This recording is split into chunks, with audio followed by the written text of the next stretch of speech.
સુધીમાં 8ના મોતના સમાચાર છે ત્યારે આ ઘટના બાદના દ્રશ્યો લોકોને રડાવી દે તેવા છે। એક વિડીયો સામે આવ્યો છે જેમાં એક માં પોતાના દીકરા માટે આક્રંદ કરતા નજરે પડી રહી છે। દીકરાને બચાવવા પોકાર કરતી નજરે પડે છે। નદીમાં ખાબકેલા વાહનમાં એક મહિલા પોતાના પુત્ર માટે આક્રંદ કરી રહી છે। છીછરા પાણીમાં ડૂબેલી માતા પોતાના જીવને બચાવવા કરતા પોતાના પુત્ર માટે આક્રંદ કરી રહી છે। વિડીયોમાં નદીમાં પડી ગયેલા વાહનોનો હોર્ન વાગી રહ્યો છે અને માતાનો આક્રંદ ગમે તેવા કઠણ કાળજાને પણ કંપાવી દઈ રહ્યો છે। આ ઘટનામાં દરિયાપુર ગામનો એક પરિવારનો માળો વિખેરાઈ ગયો છે। આ કરુણાંતિકામાં માતા ઘાયલ થયા છે, જો કે પતિ અને પુત્રીનું મોત થયું છે। દરિયાપુરનો આ પરિવાર બગદાણા પૂનમ ભરવા જઈ રહ્યો હતો અને તે સમયે આ દુર્ઘટના ઘટી। દુઃખની વાત તો એ છે કે પુત્રની માનતા પૂરી કરવા પરિવારના 4 સભ્યો બગદાણા જતા હતા। પરિવારમાંથી સોનલબેન પઢિયાર તો બચી ગયા છે, પરંતુ પતિ રમેશભાઈ પઢિયાર, પુત્રી વૈદિકા અને પુત્ર નૈતિકનું નિધન થયું છે। પરિવાર સાથે માતા સોનલબેન ઇકો કારમાં હતા। સોનલબેન ડિક્કી પાસે બેઠા હતા અને આ દુર્ઘટના ઘટી હતી। આ વિડીયો નાનો છે। આ માતાનો જે આક્રંદ છે તે ગમે તેવા હૃદયને પીગળાવી દે તેવો છે, પરંતુ નિષ્ઠુર તંત્રને શું પીગળાવશે? શું આ માતાને ન્યાય મળશે? તે એક મોટો સવાલ છે। ઉલ્લેખનીય છે કે જે પ્રકારના દ્રશ્યો અહીંયા સામે આવી રહ્યા છે, ખૂબ જ દુઃખદ આ દ્રશ્યો, પરંતુ મોટો સવાલ એ કે નિષ્ઠુર તંત્રના બહેરાકાને આક્રંદ સંભળાતું કેમ નથી? આ બ્રિજ જર્જરિત હતો, અનેક રજૂઆતો પણ થઈ છે, નવા બ્રિજની માંગ પણ કરવામાં આવી। સ્થાનિકોએ પણ કહ્યું હતું કે આ બ્રિજ ખૂબ જ જર્જરિત છે, દુર્ઘટના ગમે ત્યારે સર્જાઈ શકે તેવી છે અને 5 વર્ષ સુધી તંત્રને કદાચ આ સંભળાયું હોત તો કદાચ આ ઘટના ન ઘટી હોત। સાહેબ ક્યાં જતા હતા તમે? બગદાણા। શેમાં હતા? ગાડીમાં। કેટલા લોકો તમારી સાથે બીજા હતા? 6 જણ છે। તો બધા અંદર જ છે? બધા હા, મેં અંદર જ છે। મારો આવડો દીકરો છોકરો પોની પી ગયો છે, મારો ઘરવાળો છે, મારો જમાઈ છે, મારા બનેવી છે, બધા છે। કોઈ પ્રસંગમાં જતા હતા? ના, અમે બગદાણા પૂનમ ભરવા જતા હતા। મારો બહુ બધાનો છોકરો છે, તે અમે એને પગે લગાડવા જતા હતા। આ પુલ તો છે બહુ જર્જરિત હાલતમાં હતો, જબરજસ્ત ખાવા પડી જાય છે, લગીન પુલ લગીન હજાર દેખાય એવા જર્જરિત હતો। લોકોને રજૂઆત બહુ કરી છતાં આ લોકો કોઈ કાળજી લીધી નહીં સાહેબ।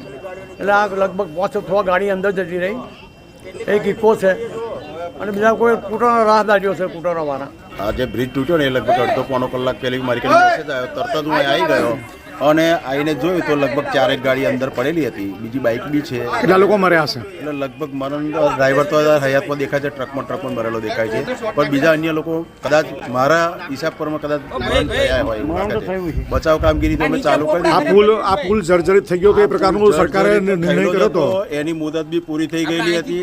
સરકારને પહેલેથી જ ખબર છે કે આ બ્રિજ આટલો એની મુદત પૂરી થઈ ગયેલી છે, પણ કંઈ ધ્યાન નહીં દોર્યું, એના લીધે આ વસ્તુ બની છે।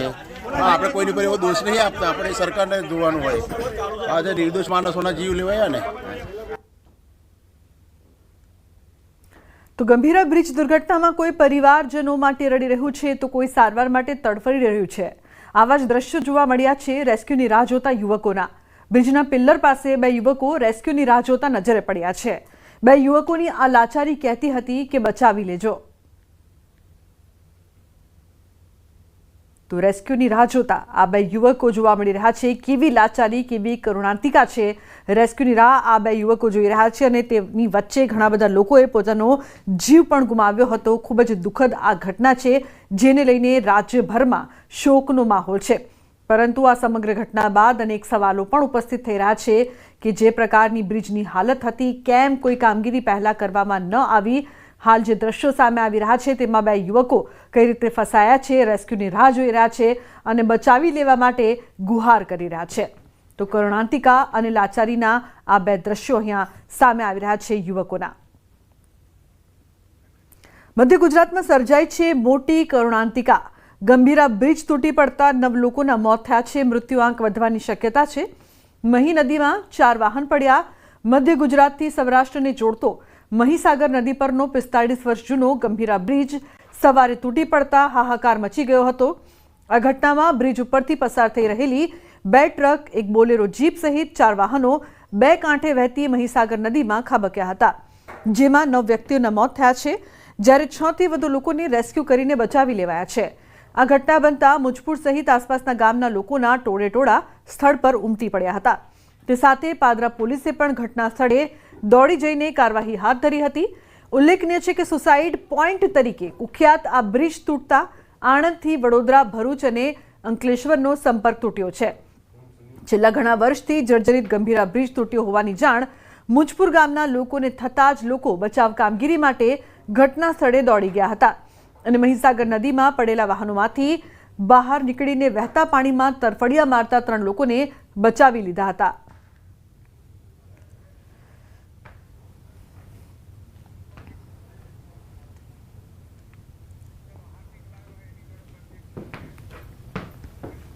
તો સંવાદદાતા હાર્દિક લાઈવ જોડાયા છે વધુ માહિતી આપવા માટે. તેમની પાસે જઈશું અને વધુ માહિતી પણ લઈશું.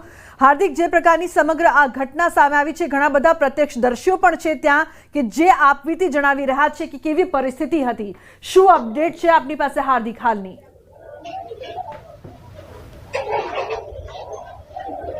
બિલકુલ લુમના, આપણે અત્યાર સુધી કહેવત સાંભળતા હતા કે રામ રાખે અને કોણ ચાખે, ત્યારે આવો જે ઘટના છે, આવ્યો જે કિસ્સો છે તે અનવર શાહ જે છે તેમની સાથે બન્યો છે. જ્યારે આ ઘટના બની ત્યારે તેઓ આ બ્રિજ પરથી પસાર થઈ રહ્યા હતા. અગાઉ આપણે દર્શકોને જે ડૂબેલી પિકઅપ વાન બતાવી તેના આ ચાલક છે તે અનવરભાઈ સાથે જ સમગ્ર વાત કરીશું અને જાણવાનો પ્રયાસ કરીશું. અનવરભાઈ, શું કહેશો, તમે ક્યાંથી ક્યાં જતા હતા અને તમે શું જોયું ઘટનામાં? ઓછથી જંબુસર જતો હતો. આવા પાછળથી ધડાકો થયો ને એટલે અમારી ગાડી છેક નીકળી ગઈ અમારી, અને પછી પેલું એમ પેળો પુલ છે ને એનાથી પાછી પડી. બરાબર. એટલે અમે ભૂસકામાં આવ્યા. એટલે તમને લાગ્યું ગાડી ડૂબી જશે એટલે ચાલુ તમે કૂદી ગયા? કૂદી પડે. કેટલા લોકો હતા તમે? અમે 3 સવારી હતા. બરાબર. હવે તમે સમય બ્રિજ પર હતા, ચાલુ કૂદી ગયા, તમારી સામે જે મંજર હતો એ જુઓ તો રૂવાડા ઊંચા થઈ જાય, કેમ કે તમે શું જોયું હતું એ ટાઈમે? કારણ કે અમે આવ્યા તો અમે પોતે ડરી ગયા હતા, અમે ગભરાઈ તે ગયા હતા, પોણી થઈ ગયેલા. બરાબર. કારણ કે જીવ બચે એટલે અમે ઉપરવાળાને શુક્રિયા અદા કરવો પડે ને. બરાબર. એ ઇન્સાનિયતના નાતે તમે કીધું કે કોશિશ તમે કરી કે ચલો આપણે બચ્યા તો બીજાને બચાવીએ, પણ પરિસ્થિતિ કેવી હતી? લાગતું હતું કે કોઈને બચાવશે? શુક્રવારે થયો, અહીં ચકલિયા સાહેબે જોડાયો બધું, અહીંથી આ પોલીસ સ્ટાફ બી આવ્યો હતો. બરાબર. ભાઈ પોણી પછી આ વધારે આવવા મળ્યું તો પછી કોણ જાય? બરાબર. હવે એ મંજરની વાત કરીએ તો કેટલો ડરાવનો હતો? આમ તમે અત્યારે આંખો બંધ કરો, તમારા આંખોમાં શું દેખાય? ભયાનક તો કહેવાય ને. આ ગાડી એક આ રોડ ખરાબ થઈ ગઈ, બરાબર. ગાડી એકદમ એમ ધીરે ધીરે બધી જ જાય ને, પણ જેટલી એ ગાળા પર હતી ને એટલી બધી અંદર જતી રહી. અને અમારી આ છેડા પર હતી ને એટલે છેડા પરથી પાછી એમ જતી રહી. એટલે અમે કૂદકા માર્યા, કારણ કે આપણી બી પહેલાં પાછળ ધડાકો થયો ને એટલે અમે બી કૂદીને પડ્યા. બરાબર. તમારી સામે કેટલી ગાડીઓ પડી તમે જોયું પાણી? અમે પછી જોયું, પહેલાં તો એકદમ નહીં જોયું, નીચે જઈને જોયું ને તો 4-5 ગાડી હતી, મોટી ગાડી, પછી રિક્ષા, બાઇક અને ઇકો અને અમારી પિકઅપ. બરાબર. ઉપરવાળાનો કેવી રીતે શુક્રિયા અદા કરશો? કારણ કે આટલા બધા લોકો મરી ગયા, 9 લોકો મરી ગયા અને તમારો બચાવ થઈ ગયો. તમે બ્રિજ પર હતા, તમારી ગાડી ડૂબી ગઈ, પણ તમે 3 મિત્રો બચી ગયા. પછી ઉપરવાળાને શુક્રિયા અદા કરવો પડે ને, બરાબર. બિલકુલથી. તો લુમના, આ અનવર શાહ છે અને તેઓ આ જ્યારે ઘટના બની ત્યારે આ બ્રિજ પરથી પોતાની પિકઅપ વાન લઈને પસાર થઈ રહ્યા હતા. તેમની ગાડી જે છે તે બ્રિજ પર ન ચડી શકી, એમને કંઈક ગંભીર સ્થિતિ જણાઈ એટલે તે અને તેમના જે બીજા અન્ય 2 મિત્રો છે તેઓ ચાલુ ગાડીમાં કૂદી ગયા અને તેમની જે પિકઅપ વાન છે તે બ્રિજથી નીચે ખાબકી. આ આંખની સામે તેમને આખો આ ભયાનક મંજર છે તે નિહાળ્યું છે. તેઓ કહી રહ્યા છે કે અત્યારે તેઓ એ દ્રશ્યો જે છે તેને ભૂલી નથી શકતા. ત્યારે તેઓ અત્યારે ઉપરવાળાનો આભાર માની રહ્યા છે, કારણ કે આ ઘટનામાં 9 લોકોના મોત થઈ ગયા છે અને તેમના જે 2 મિત્રો છે તેમનો આબાદ બચાવ થયો છે. લુમના, બિલકુલ હાર્દિક, પ્રત્યક્ષદર્શી અનવર શાહ તો ખૂબ જ નસીબદાર રહ્યા કે બચી ગયા, પરંતુ ઘણા બધા લોકોને પોતાનો જીવ પણ ગુમાવવો પડ્યો. હાર્દિક, પરંતુ સવાલ એ પણ છે કે 5 વર્ષથી રજૂઆત થઈ રહી હતી આ બ્રિજને લઈને, તંત્ર ન જાગ્યું અને ઘણા બધા કમનસીબોએ પોતાનો જીવ ગુમાવવું પડ્યું અને રાજ્યમાં આ ઘટનાઓ વધી રહી છે.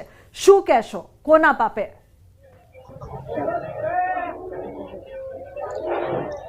બિલકુલથી ચોક્કસથી તંત્રના જ પાપે, કારણ કે 5 વર્ષથી જો લોકો રજૂઆત કરતા હોય ને તંત્રના કાનમાં વાત ના જાય, એ કેટલી ગંભીર સ્થિતિ છે તમે સમજી શકો છો. નાગરિકોએ જ્યારે આ બ્રિજ વિશે રજૂઆત કરી ત્યારે તંત્રએ ઠીંગણા માર્યા, પરંતુ એ ઠીંગણા જે માર્યા હતા એ આજે માતમમાં ફેરવાઈ ગયા છે. એ થીંગડાઓના કારણે જ આજે 9 લોકોએ પોતાનો જીવ ગુમાવ્યો છે. અને બીજી મહત્વની વાત કરીએ, જ્યારે નાગરિકો રજૂઆત કરતા હતા બ્રિજને લઈને, ત્યારે પણ તંત્ર મૌન હતું. અને જ્યારે ન્યૂઝ 18 ગુજરાતીની ટીમ ઘટના સ્થળ પર પહોંચી ત્યારે કલેક્ટર જે છે અહીંયા પોતે હાજર હતા. મગનું નામ મરી પાડવા માટે તૈયાર નહોતા, પરંતુ પત્રકારોના દબાણ બાદ તેમને તેમનું મોઢું ખોલ્યું હતું અને સ્વીકાર્યું હતું કે ખરેખર આ ગંભીર પ્રકારની ઘટના છે અને હવે અમે આ મામલે તપાસના આદેશ આપીશું અને જવાબદાર લોકો સામે કાર્યવાહી કરીશું. પરંતુ અહીંયા સવાલ એ જ છે કે જો પહેલાં જ કાર્યવાહી કરી હોત, પહેલાં જ તપાસ કરી હોત, પહેલાં જ સ્થળ નિરીક્ષણ કર્યું હોત તો આજે 9 નિર્દોષોએ પોતાનો જીવ જે છે તે ન ગુમાવ્યો હોત. લમના બિલકુલ હાર્દિક, આભાર સમગ્ર માહિતી બદલ. તો જીવ ન ગુમાવ્યો હોત જો પહેલા કાર્યવાહી કરી હોત, પરંતુ તંત્ર ક્યારે સાંભળશે? છેલ્લા લાંબા સમયથી આ પ્રકારની ઘટનાઓ વારંવાર આ સવાલ ઉઠાવી રહી છે, છતાં તેનો જવાબ તંત્ર આપવા તૈયાર ન હોય. તે પ્રકારની આ પરિસ્થિતિની વચ્ચે ઘણા બધા નિર્દોષ લોકોને આજે પોતાનો જીવ ગુમાવવો પડ્યો છે.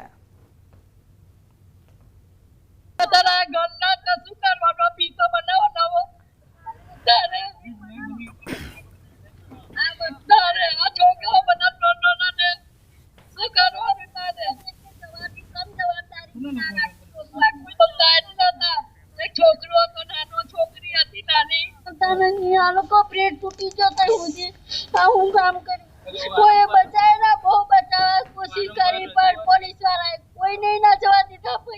બચી જાત પણ પોલીસ વાળાએ કોઈ ના જવા દીધા. બધાને રોકી રાખ્યા. પોલીસ વાળાનો દોષ છે, કોઈનો દોષ નહીં. ભાઈ મારો ભત્રીભાઈ નો છોકરાનો છોકરો હતો, એની બે આખું પરિવાર મારું છે. ભાઈ આખું પરિવાર છે. બાધા કરવા જતા હતા. ભાઈ બગદાના જતા હતા. આખું પરિવાર જતું હતું. ન્યાય તો હું વાલ્યા.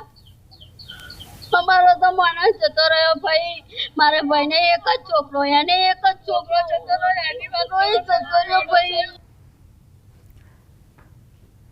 તો જે પ્રકારથી બ્રિજ તૂટ્યો તે બાદ જે દ્રશ્યો સામે આવી રહ્યા છે તે ખરેખર કોઈને પણ રડાવી દે તેવા છે. આ કરુણાંતિકાની આ ઘટનાના 6 અલગ અલગ દ્રશ્યો જુઓ. પહેલા જુઓ કે બ્રિજ કઈ રીતે તૂટ્યો. એક માતા છે જે પોતાના દીકરા માટે આક્રંદ કરી રહી છે, જેની માનતા પૂરી કરવા માટે જ આ પરિવાર જઈ રહ્યું હતું. બીજી તરફ રેસ્ક્યુ ઓપરેશન છે તે ચાલી રહ્યું છે. તમામ લોકોને બચાવવાનો પ્રયાસ કરવામાં આવી રહ્યો છે. તો તરતા વાહનો જોવા મળી રહ્યા છે. બ્રિજથી નીચે પડીને કઈ રીતે વાહનો તરી રહ્યા છે તેના પણ આપ દ્રશ્યો જુઓ. ડૂબી ગઈ જિંદગી, અને ડૂબી ગઈ જિંદગી બાદ જે મૃતદેહો બહાર કાઢવામાં આવી રહ્યા છે તે પણ જુઓ. તપાસનો ધમધમાટ ચાલી રહ્યો છે, પરંતુ સવાલ પણ અનેક ઉપસ્થિત થઈ રહ્યા છે. ગંભીરા બ્રિજ તૂટતા વૈકલ્પિક રસ્તા જાહેર કરાયા છે. વૈકલ્પિક માર્ગ પર વાહનો ડાયવર્ટ કરાયા છે. તારાપુરથી વડોદરા જતા વાસદ થઈને ડાયવર્ટ કરવામાં આવ્યા છે. બોરસદથી વડોદરા જવા માટે પણ ડાયવર્ઝન આપવામાં આવ્યું છે. નાના વાહનોને ઉમેટા બ્રિજથી ડાયવર્ઝન અપાયું છે. તો ભારે વાહનોને વાસદ રૂટનો ઉપયોગ કરવો. ઉમેટા બ્રિજ ભારે વાહનો માટે પ્રતિબંધિત.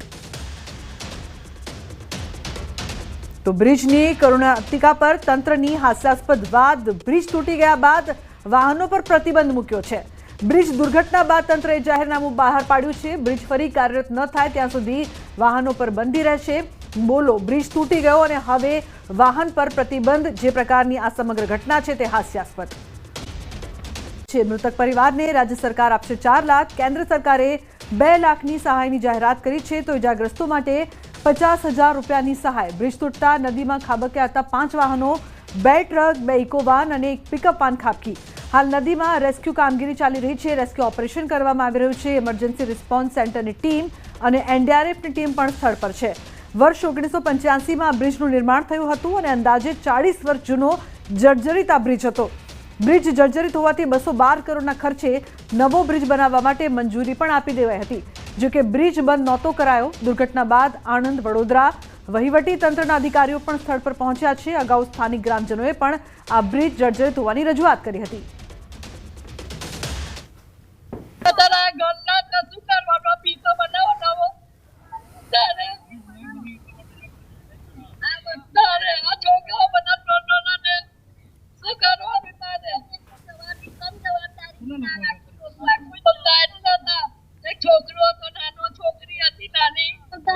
આ લોકો પ્લેટ તૂટી જતા હું કામ કરી, કોઈ બચાય ના, બહુ બચાવવા કોશિશ કરી પણ પોલીસ વાળાએ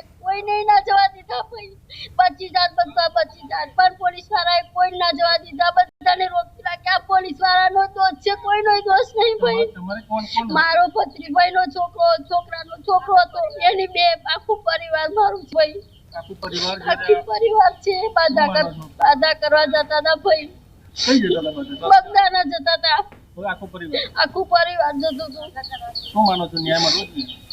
ન્યાય તો હું આ વાલ્યા, અમારો તો માણસ જતો રહ્યો ભાઈ. મારા ભાઈને એક જ છોકરો, એને એક જ છોકરો જતો રહ્યો, એની વાત જતો રહ્યો ભાઈ.